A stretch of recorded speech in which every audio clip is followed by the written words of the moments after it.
আমাদের সমাজ ও পরিবেশের জন্য অতি প্রয়োজনীয় হলো বাস্তুতন্ত্রের সঠিক ভারসাম্য রক্ষা করা। যুগের পরিবর্তনের সাথে সাথে বিজ্ঞান তার নানা খোঁজে সাফল্য লাভ করেছে।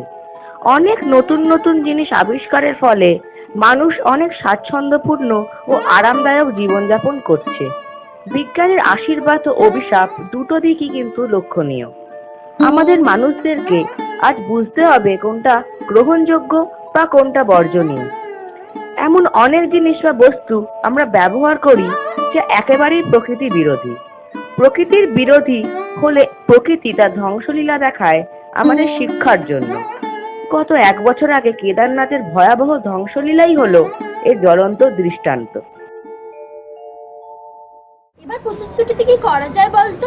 একটা ভালো কিছু প্ল্যান করতে হবে। ওই তো আমাকে টেনিদা আইতেছে। আমি থাকতে উনারা ঠিক করবে, আমি আছি কি করতে? হ্যাঁ হাবু পেলা ক্যাবলা তোদের নিয়ে এবার পুজোয় পিসি সরকারের ম্যাজিক দেখাতে যাবো। প্ল্যানটা কিন্তু তাহলে ভালোই হলো বল। হ্যাঁ, টেনিদা ভালোই আইডিয়া দিয়েছে।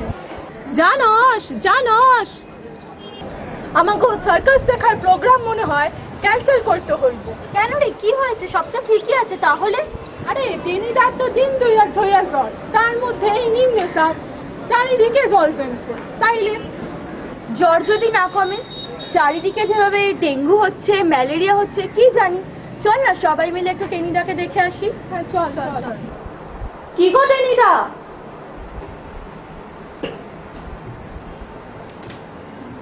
তোরা একদিন পর এলি, স্টুপিড। আরে টেনিদা, বৃষ্টি কমলে তো রাস্তায় এত জল যে বেরোতেই পারছি না, আর তার উপরেই আবর্জনা জলে ভাসছে। কি করে আসবো বলো? টেনিদা তোমার লিগে খাবার আনছি, দেখো। এই বৃষ্টিতে খাবার আনলি, ভিজলো না? আমরা প্লাস্টিক ব্যাগে করে এনেছি। টেনিদা তুমি খাওয়া শুরু করো, তারপর আমরা করব। না রে, আমি খাবো না, তোরাই।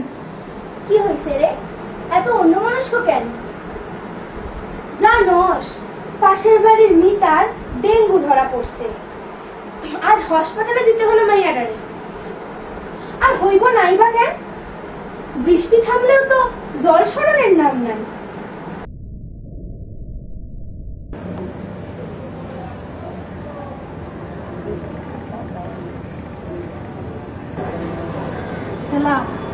কি সংবাদ? রাজ্যে তো সবাই অসুস্থ। রাজ্য তো মৃতের ধ্বংসস্তূপে পরিণত হয়েছে। বদ্রীকে ডাকো।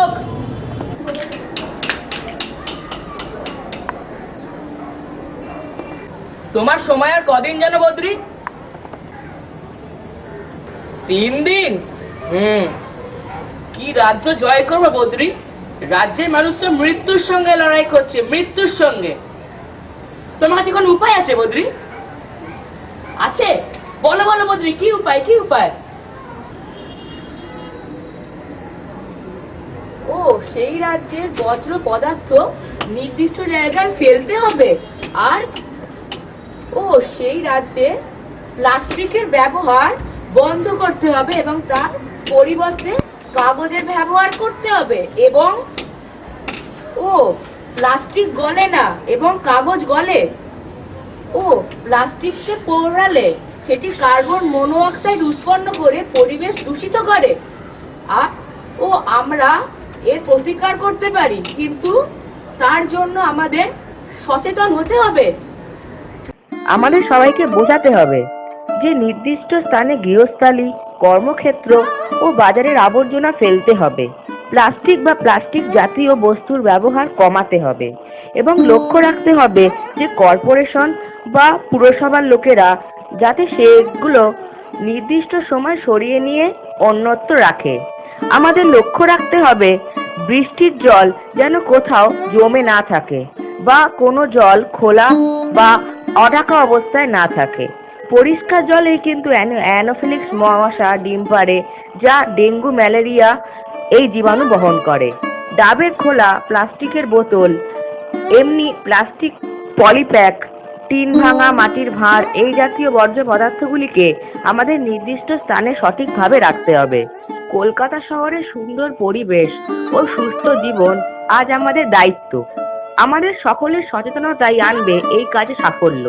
নির্দিষ্ট স্থানে আবর্জনা ফেললে সুন্দর হবে আমাদের সমাজ, এই আমাদের কামনা।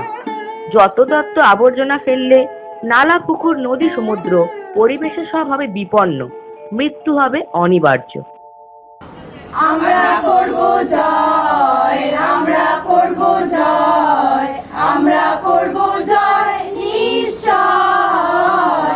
ও বুকের গভীরে আছে যে প্রত্যয়, আমরা করব জয় নিশ্চয়।